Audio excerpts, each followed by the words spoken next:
Good morning. I'd like to share with you a 232-page PDF that I now have access to that I think you'd like to read. And in doing so, I'm going to say something that I know is too soon and may come off as controversial, but it is my take.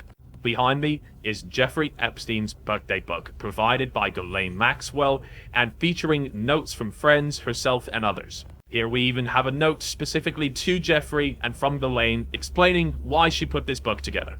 There's a lot of information in here, and I can't help but think about the fact that this document has existed for many decades now, pre us understanding any of what's going on today. Way before we knew who Epstein was, way before we knew what Ghislaine was doing, and way before Donald Trump was president, even though he's not mentioned a lot in this document.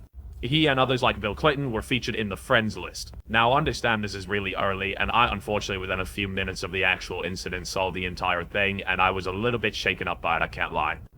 I'm former military, and not the first time I've seen someone have something penetrate their neck or head area, but man, in front of your family, in front of a crowd, it was clearly a professional, 200 yards away, such pinpoint accuracy, exactly where it needed to be. And I gotta say, it's a little weird that about 2.5 weeks ago, Charlie started making his first takes against Israel and for why maybe we should be concerned with Epstein. I'm not trying to be a conspiracy theorist or draw connections of things that aren't there. There's still a lot that we do not know. But what we do know is this was not some random person who was simply emotional. This was a professional, more than likely, that did this. And regardless of whether or not you think that that was the cause, that him talking about things like Epstein and Israel were the cause of this, at the very least, if you supported him, you should carry on us digging deeper into why they're covering this up. We cannot stop talking about this, allowing rich individuals, wealthy, powerful individuals, not just to control what we should care about, but also control the very people we get to listen to. The algorithm for TikTok's going to be shifting in 2 days, and everything that we're talking about right here, you're never going to see it again. And now we have violence.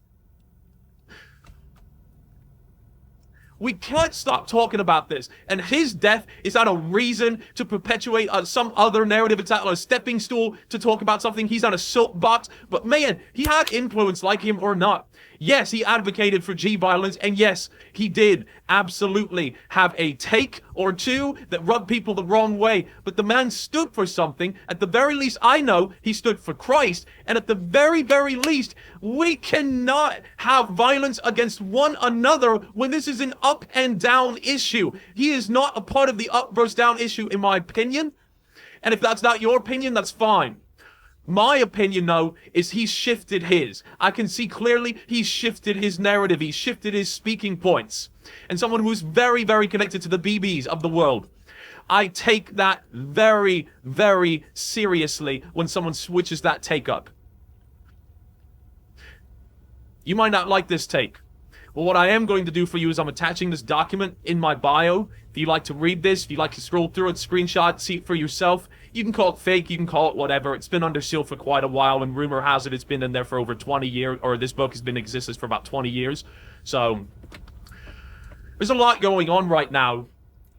All I want you to know is that we can't stop talking about this. This is not a hoax. The women are real. The crimes were real. The billionaires who paid off people to shut up is actually true. The amount of people who were facilitating these women back and fro internationally are in jail for just that before being transported to a minor